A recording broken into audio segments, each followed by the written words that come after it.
Let's get straight to it. Filling raised beds entirely with soil is one of the biggest mistakes even experienced gardeners make. It's expensive, inefficient, and worst of all, it actually slows down the natural building of living soil. I see it all the time. Beautifully built, raised beds packed tight with topsoil or bagged mixes, and a few months later the soil compacts, water runs off instead of soaking in, and roots struggle to breathe. If that sounds familiar, you're not alone. But here's the good news. The solution doesn't come in a bag. It comes from mimicking the way nature builds soil, from the bottom up, layer by layer, and that's exactly what this method does. This old-fashioned technique, used by master gardeners and even Amish farmers, relies on a natural process of layering organic materials that decompose into rich, fertile soil right inside your bed. It's called lasagna gardening or layer composting, and when done right, it eliminates the need to fill your beds with heavy, costly soil altogether. Instead of buying cubic yards of dirt, you build a living system that continually creates its own. The foundation of the layering trick starts with carbon. The first step in this layering system is building a foundation that mimics the forest floor. Nature never starts with pure soil. It starts with organic matter breaking down over time. Your goal is to replicate that process.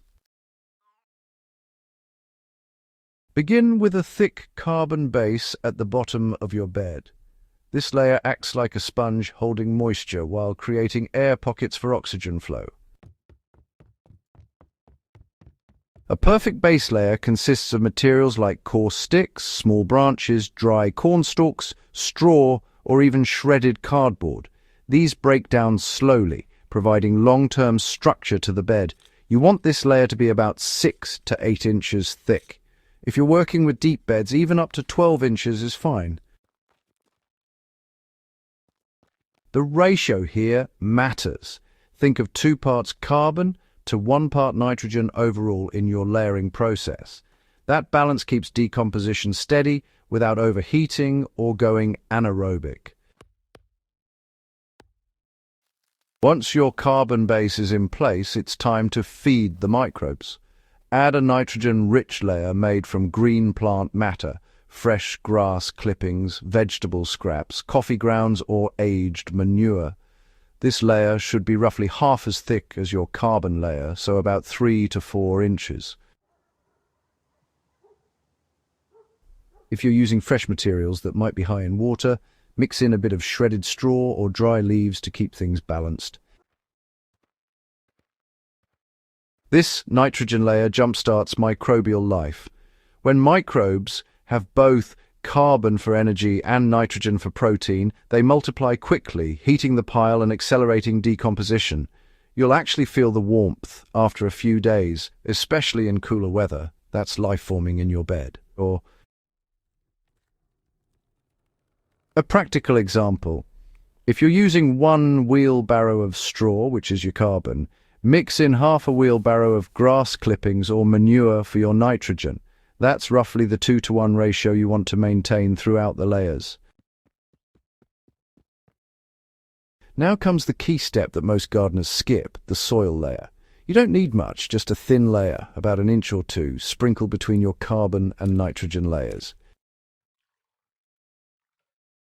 What this does is introduce native microorganisms, fungi, and beneficial bacteria into the mix.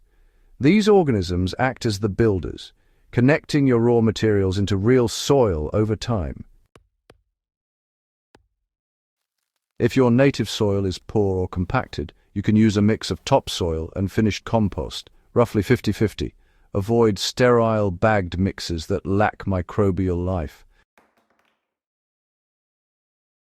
This thin soil layer doesn't just inoculate the system, it also helps regulate moisture and provides a surface for roots to eventually reach as the lower layers break down. Once you've got your 3 main layers, carbon, nitrogen, and soil, you simply repeat the process until the bed is full. You'll typically end up with 3 or 4 complete cycles in a deep bed. Always end with a layer of compost or soil on top, about 3 inches thick, which will serve as your planting surface.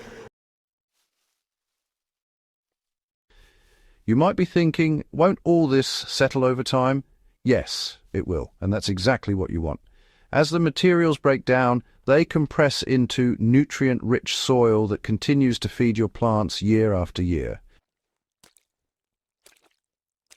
You can easily top up each season with a thin layer of compost or mulch instead of having to refill with heavy soil again. If you want to accelerate the process, water each layer as you build it. The material should be moist like a wrung-out sponge. Too dry and decomposition stalls. Too wet and it turns sour. A balanced moisture level keeps the microbial activity steady and consistent. When you fill a raised bed with plain soil, you're working with a static medium. It's dense, it compacts over time, and it can quickly lose organic matter. Layered systems, on the other hand, are dynamic. They breathe, evolve, and create humus naturally. Within one growing season, you'll notice the difference. The soil feels spongy, holds water longer, and resists compaction. Worms move in quickly because the decaying layers below act as a buffet of organic food. By the second year, the decomposition process will have transformed your bottom layers into dark, rich soil loaded with microbial life. That's something no bagged soil mix can match. You'll also find that your watering needs drop by as much as half because humus retains moisture so effectively. For gardeners in dry climates, this is especially valuable. A well-layered bed can go much longer between waterings, and the insulation from organic matter keeps root zones cooler in the heat. If you're growing heavy feeders like, tomatoes, squash, or corn, increase the nitrogen materials slightly in the middle layers to ensure a steady nutrient release. For root crops like carrots and beets, keep the topmost layers finer. Use well-shredded materials and compost so the roots develop evenly. Even if you don't have a raised bed, you can actually apply this technique directly on the ground. Lay down a thick base of cardboard to suppress weeds, then build the layers right on top. Over time, the roots of your plants will penetrate into the native soil, and you'll have, effectively built a raised bed without ever constructing one. The real secret is that you're creating living soil instead of buying dead dirt. The beauty of this method is that it costs almost nothing and produces better long-term results than any store-bought soil could. You're not filling a bed, you're creating an ecosystem. Every layer feeds the next, and the system keeps improving over time instead of depleting. It's regenerative gardening in its simplest, most effective form. So before you go spending hundreds of dollars on soil to fill your beds, stop and rethink your approach. Use what you already have: leaves, straw, scraps, and a little soil, and let biology do the work. You'll end up with soil that grows healthier plants, retains moisture, and stays alive season after season. If you found this guide helpful, don't forget to subscribe to Soil Doctor and share it with your fellow gardeners.